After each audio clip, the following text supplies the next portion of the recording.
Imagine உங்க life இன்னையில இருந்து 10 வருஷம் கழிச்சு எப்படி இருக்கும்னு. நீங்க ரொம்ப ஸ்ட்ராங்கா, எனர்ஜெட்டிக்கா, ஹாப்பியா இருக்கணும்னு நினைக்கிறீங்களா? இல்ல ரொம்ப லேசியா, ஒபீஸா, டயபெட்டிஸோட, ஹெல்த் ப்ராப்ளம்ஸோட இருக்கணும்னு நினைக்கிறீங்களா? நீங்க இன்னைக்கு எப்படி சாப்பிடுறீங்களோ அதை பொறுத்து தான் உங்க ஃபியூச்சரும் இருக்கும். உங்களுக்கு 2 ஆப்ஷன் இருக்கு. நீங்க ஜங்க் ஃபுட்டை சூஸ் பண்ணீங்கன்னா நீங்க ரொம்ப லோ எனர்ஜெட்டிக்கா இருப்பீங்க, ரொம்ப அன்ப்ரொடக்டிவா இருப்பீங்க, லைஃப்ல சக்சஸ் கூட ஆக மாட்டீங்க, டயபெட்டிஸ் இருக்கும், ஹெல்த் ப்ராப்ளம்ஸ் இருக்கும். ஆனா அதுவே நீங்க ஹெல்த்தி ஃபுட்டை சூஸ் பண்ணீங்கன்னா நீங்க ரொம்ப ஹைலி சக்சஸ்ஃபுல் பர்சனா இருப்பீங்க, ரொம்ப ப்ரொடக்டிவா இருப்பீங்க, ரொம்ப எனர்ஜெட்டிக்கா இருப்பீங்க, பிளஸ் ஸ்ட்ராங்காவும் இருப்பீங்க. இதனால உங்க லைஃபை ஹாப்பியா லீட் பண்ணலாம். நீங்க இப்போ பண்ற ஆக்ஷன்னால உங்க ஃபியூச்சர் செல்ஃப் உங்களை தேங்க்யூ பண்ணும், ஆர் இல்லனா உங்ககிட்ட கெஞ்சும் சேஞ்ச் பண்ண சொல்லி. உங்க பாடியில் நடக்கிற சேஞ்சஸ் ரொம்ப இன்ஸ்டன்டா இருக்காது, ஃபியூச்சர்ல தான் இருக்கும்.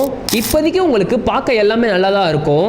By the time you realise it, it's too late. So start making better choices today. உங்களுக்கு healthy meals easy available and ஆக்சஸபிளா இருக்கணும். எங்க பயோல இருக்க ஃபார்மை ஃபில் பண்ணுங்க, உங்க வீட்டுக்கே டோர் ஸ்டெப் டெலிவரி பண்ணுவோம் வித் நியூட்ரிஷனிஸ்ட் கைடன்ஸோட.